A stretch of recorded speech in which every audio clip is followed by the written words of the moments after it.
Queridos, a paz do Senhor Jesus a todos. Hoje, lição de número 4, a estrutura da Bíblia. Essa lição está dividida em 3 tópicos principais, que são como a Bíblia está organizada, segundo, o Antigo Testamento e terceiro, o Novo Testamento. Nosso texto áureo se encontra em Lucas capítulo 24, versículo 44, que diz assim: E disse-lhes, são estas as palavras que vos disse estando ainda convosco.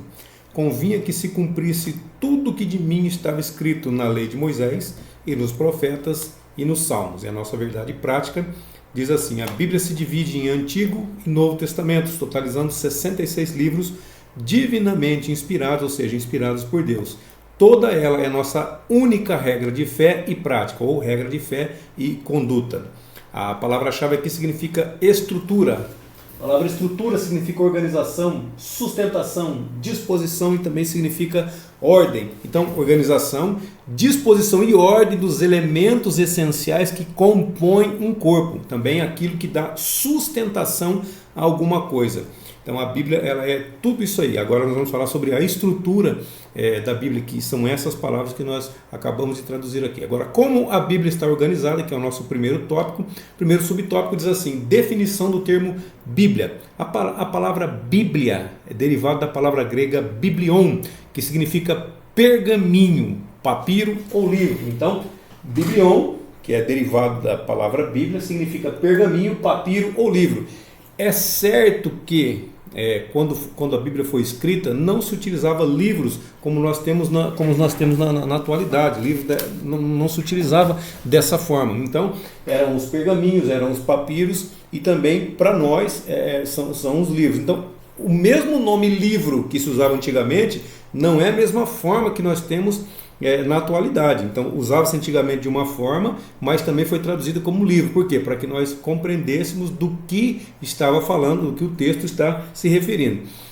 Então, a palavra Bíblia significa livros ou conjunto de livros. Romanos 1 e 2 vai dizer que o qual antes prometeu pelos seus profetas nas Santas Escrituras. Então, aqui Paulo chama a Bíblia de Escritura. Então, a Bíblia também é conhecida como Escrituras. O segundo subtópico diz assim: o cânon da Bíblia. Então, mais uma palavra nova aqui. A palavra cânon do hebraico é kanê, vara de medir, e em grego é kanon, que significa régua. Então, cânon, vara de medir no hebraico e régua no grego. Então, qual que é a diferença? Vara de medir e régua. É a mesma coisa. Então, tanto no hebraico quanto no grego, cânon significa a mesma coisa. Então, desse modo, na teologia, o vocábulo cânon ele é empregado como norma de avaliação para identificar os livros sagrados. Então o livro entrou no cânon sagrado. O cânon é uma norma aplicada para saber se aquele livro foi inspirado ou não por Deus. Então, em vista disso, o termo canônico, o termo canônico passou a designar os 66 livros aceitos como divinamente inspirados, ou seja, 39 no Antigo Testamento e 27 no Novo Testamento. Nada pode ser acrescentado ou retirado das Escrituras Sagradas, como diz lá em Apocalipse 22, versículos 18 e 19. Eu não estou lendo porque nós já lemos em lições anteriores, tá?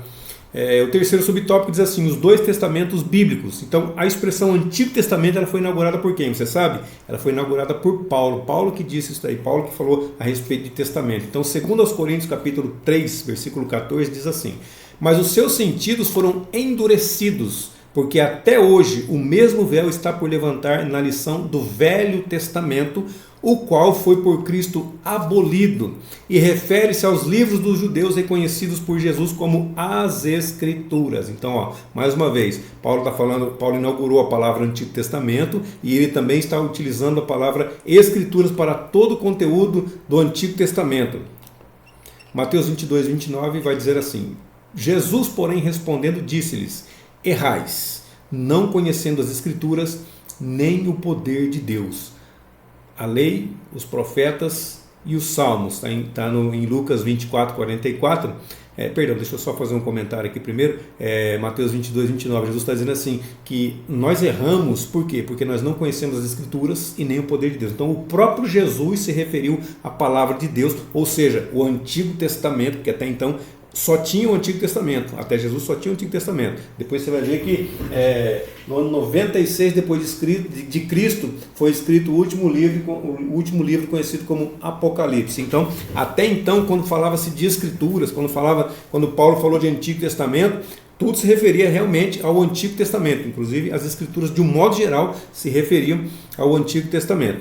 Então, a lei, os profetas e os salmos, Lucas 24:44, e disse-lhes, são estas as palavras que vos disse estando ainda convosco, que convinha que se cumprisse tudo que de mim estava escrito na lei de Moisés, nos profetas e nos salmos. Então, aqui, as leis, os profetas e os salmos significa o Antigo Testamento. Então, quando Jesus disse assim, convinha que se cumprisse tudo isso, tudo que estava escrito lá na lei de Moisés, lá nos profetas e também nos salmos, em outra tradução vai dizer assim, nos escritos. Então tudo isso aqui se referia ao Antigo Testamento. Então Lucas 24:44 se refere ao Antigo Testamento. E o resumo desse tópico vai dizer assim, a Bíblia divide-se em 2 testamentos divinamente inspirados, ou seja, ambos são inspirados por Deus, o Antigo e o Novo Testamentos. O segundo tópico, o Antigo Testamento. Primeiro subtópico, os livros do Antigo Testamento.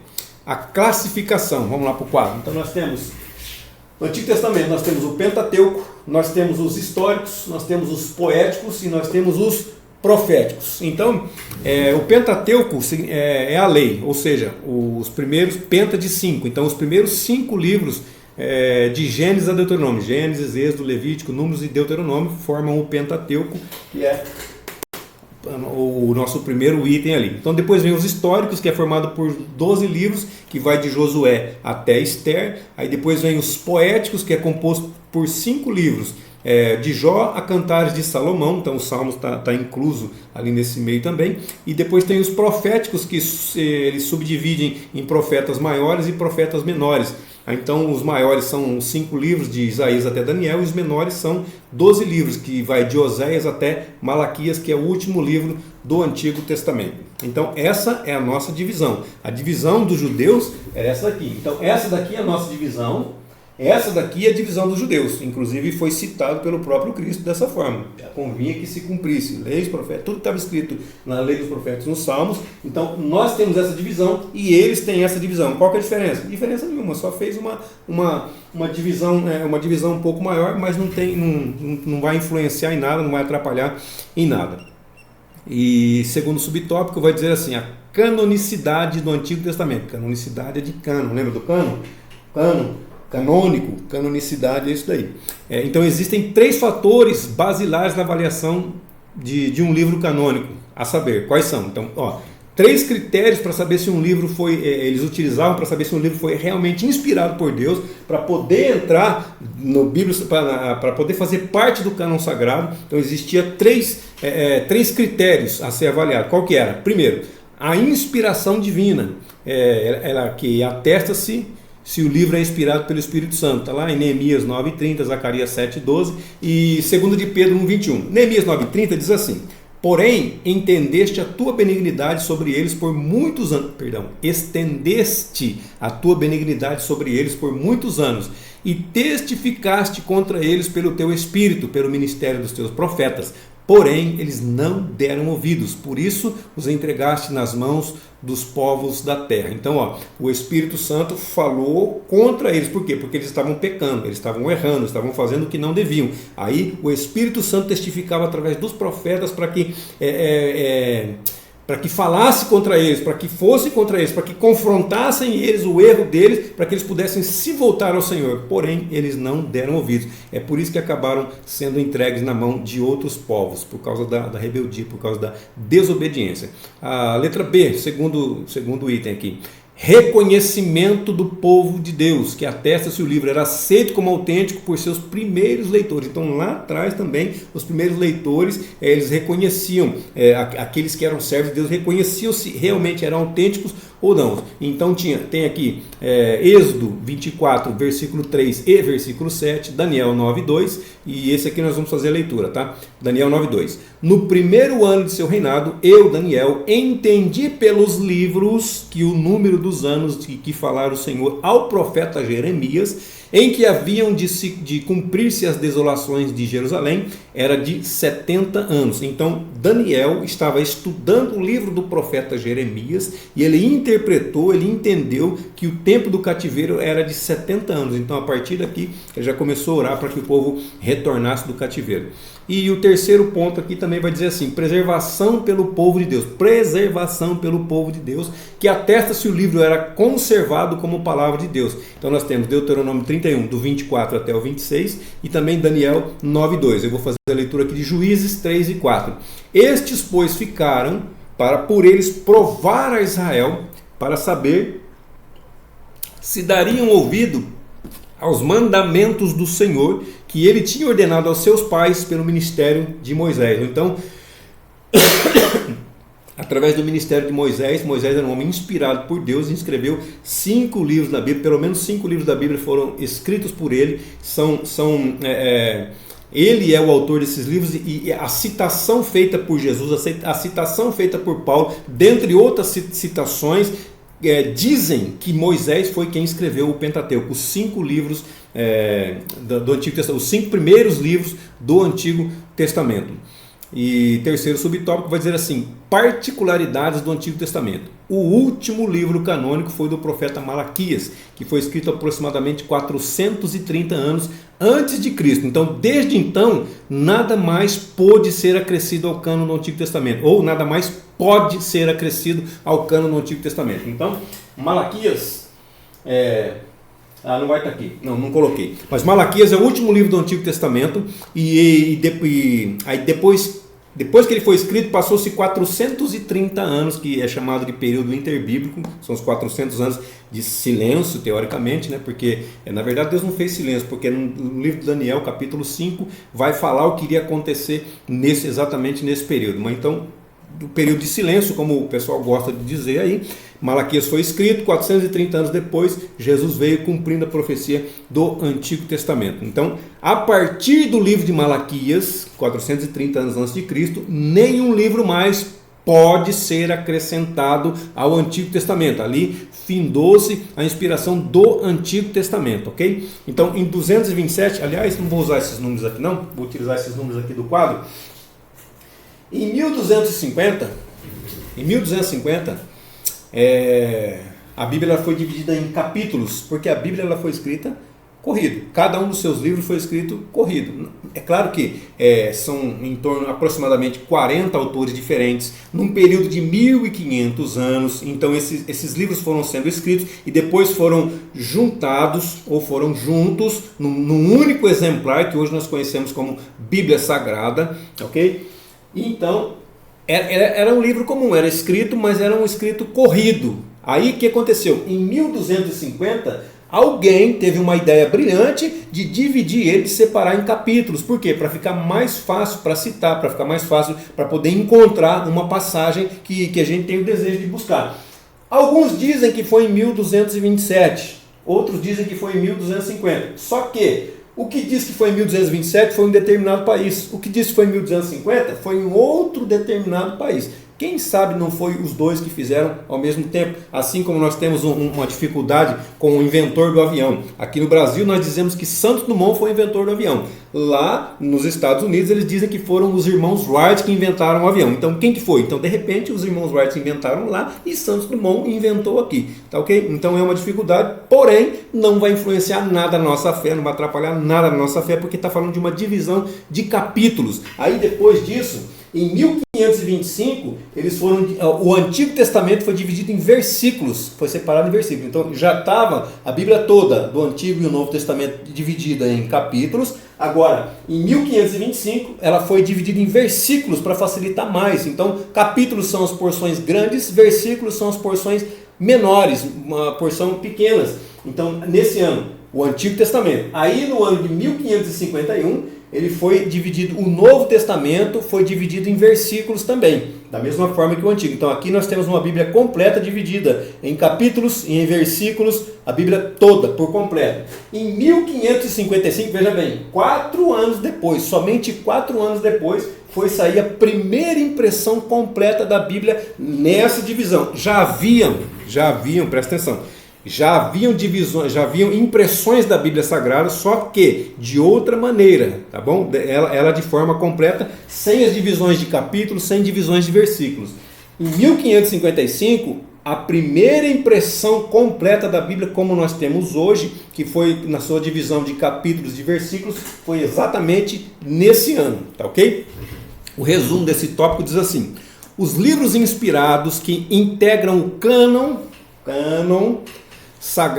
do Antigo Testamento são classificados como lei, históricos, poéticos e proféticos. Então, essa divisão aqui, que é para nós, tá bom? Para os hebreus, eles utilizam aquela divisão ali. Não tem problema nenhum, que o conteúdo é o mesmo, somente a divisão que é feita de forma diferente. Uma curiosidade também, que não foram os israelitas, não foram os hebreus, não foram os judeus que separaram em capítulos e em versículos. Eu não me lembro de que país que é o camarada aqui. Eu tenho o nome deles, mas eu não tenho o país que eles são. Não deixei anotado, tá? Mas o que aconteceu? Os judeus gostaram tanto disso daí que eles aplicaram na Bíblia deles também. Então a Bíblia deles também tem essa divisão agora de capítulos e versículos, porque eles gostaram. Então eles adotaram esse padrão para a Bíblia deles também. Eu digo Bíblia deles por causa do idioma deles, tá ok? Não que seja diferente da nossa, porque a nossa é uma tradução da deles, tá bom? Então a Bíblia é igual a deles como a nossa. Vai ser, mas pode ter problema de tradução, diferença de palavras, alguma coisa nesse sentido, mas o conteúdo é o mesmo. Então o terceiro tópico vai dizer assim: o Novo Testamento, primeiro subtópico, os livros do Novo Testamento. Então, aliás, a divisão do Novo Testamento, na verdade, né? Então, no Novo Testamento são os evangelhos são os históricos, o histórico, porque é um livro só, que é de Atos dos Apóstolos, e são as epístolas, que são as cartas, e revelação, que é o Apocalipse.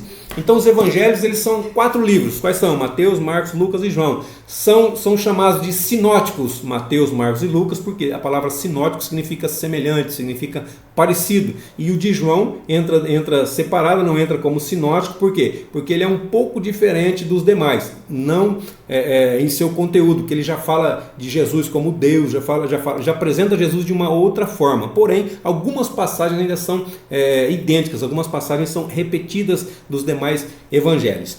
E histórico, ele é formado pelo livro de Atos dos Apóstolos, como nós já dissemos. As epístolas, elas subdividem em epístolas paulinas, que são 13 cartas de Romanos até Filemão. Tem as epístolas gerais, com 8 cartas de Hebreus até Judas. Então Hebreus, como não se sabe quem foi o escritor, alguns atribuem a Paulo, outros a Apolo, outros a um grupo de judeus que escreveram, outros a uma pessoa que Paulo ditou e essa outra pessoa escreveu, mas não se sabe quem foi que escreveu o livro de Hebreus. Então ela entra como epístolas gerais, tá bom? E revelação, que é constituída pelo livro de Apocalipse. Então o conjunto totaliza 27 livros inspirados e autorizados, que são chamados de canônicos. Então, presta atenção, no Antigo Testamento são 39 livros, no Novo Testamento são 27 livros. Aí vem a divisão do Antigo e a divisão do Novo Testamento. Desculpa, 1 Coríntios 2 e 4 diz assim: e a minha palavra e a minha pregação não consistiram em palavras persuasivas de sabedoria humana, mas em demonstração de espírito e de poder, as quais também falamos, não com palavras que a sabedoria humana ensina, mas com as que o Espírito Santo ensina, comparando as coisas espirituais com as espirituais. Não está comparando nada aqui na terra, está comparando as coisas do céu, está comparando as coisas do Espírito. Então isso aqui significa o quê? Que ela é realmente inspirada. Aí o segundo subtópico, canonicidade do Novo Testamento.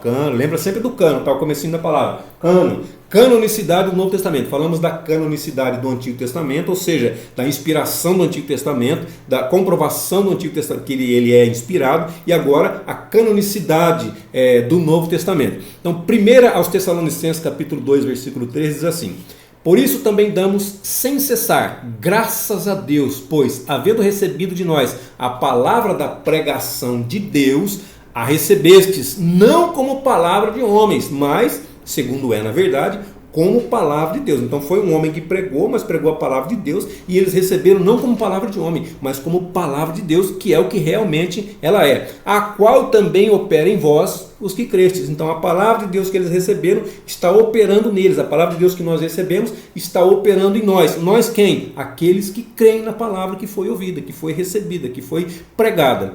Tem outros versículos aqui, 2 Timóteo 3,16, 2 de Pedro 1,21, 2 aos Tessalonicenses 2,15 e dentre outros versículos, tá bom? Para falar sobre a canonicidade do Novo Testamento. Mas vamos passar para frente, senão a gente não consegue terminar a aula hoje. Terceiro subtópico, particularidades do Novo Testamento. Então, o Novo Testamento ele foi escrito em grego e algumas passagens em aramaico. O Antigo Testamento, nós não falamos, mas ele foi escrito em hebraico e algumas passagens em aramaico também, tá bom? Inclusive, quando fala lá no livro de Daniel, tem algumas passagens em aramaico. Agora, aqui no Novo Testamento, Marcos 5,41, o que vai dizer ali? Talita cumi, ou seja, menina, levanta-te. Isso aqui está em aramaico.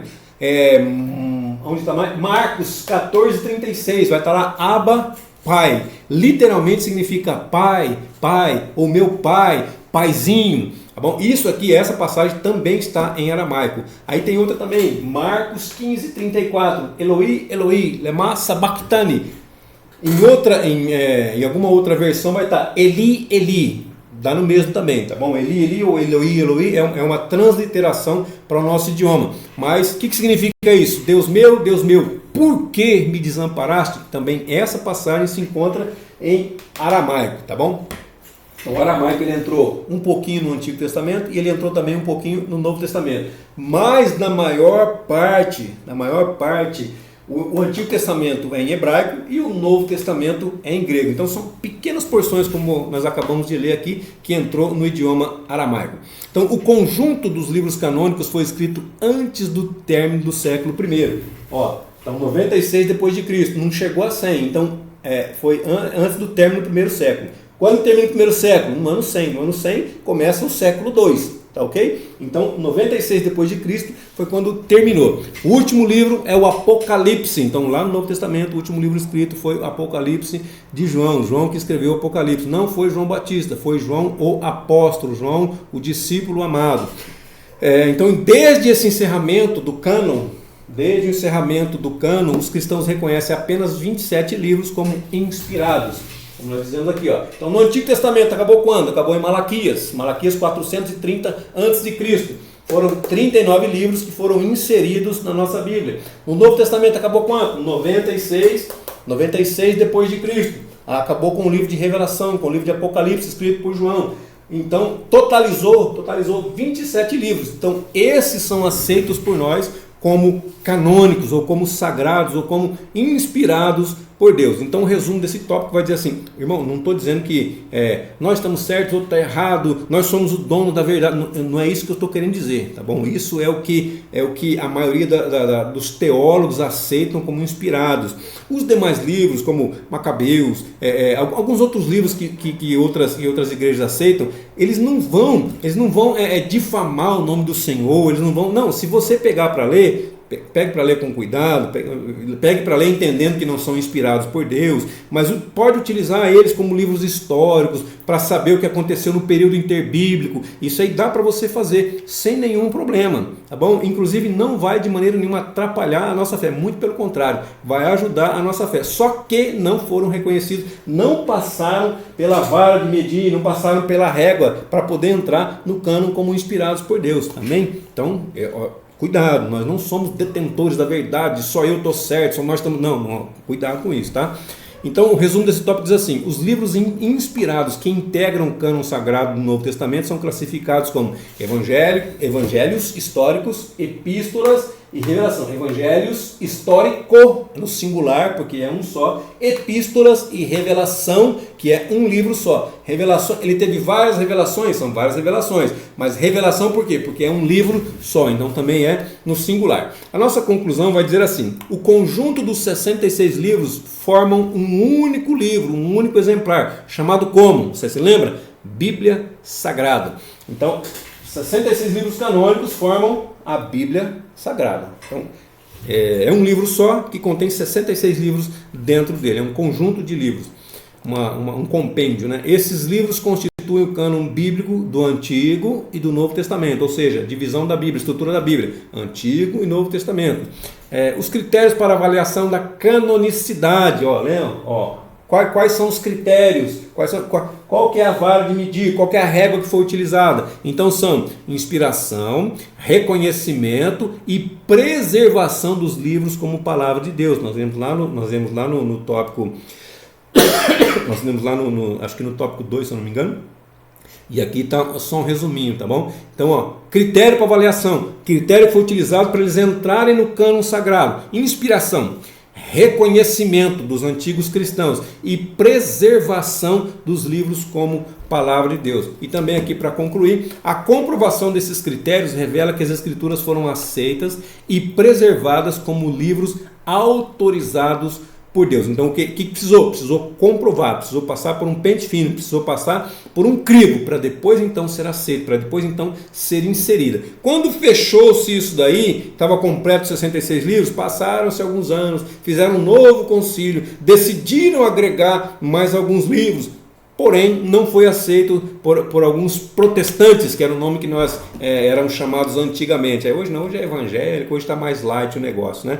Mas quando nós éramos chamados de protestantes, então nós não aceitamos esses demais livros inseridos na Bíblia após o fechamento do cânon sagrado. Amém, queridos? Deus abençoe sua vida, sua saúde, seu ministério, sua família, seu lar, seus negócios, suas finanças, e até a nossa próxima aula, se assim Deus nos permitir.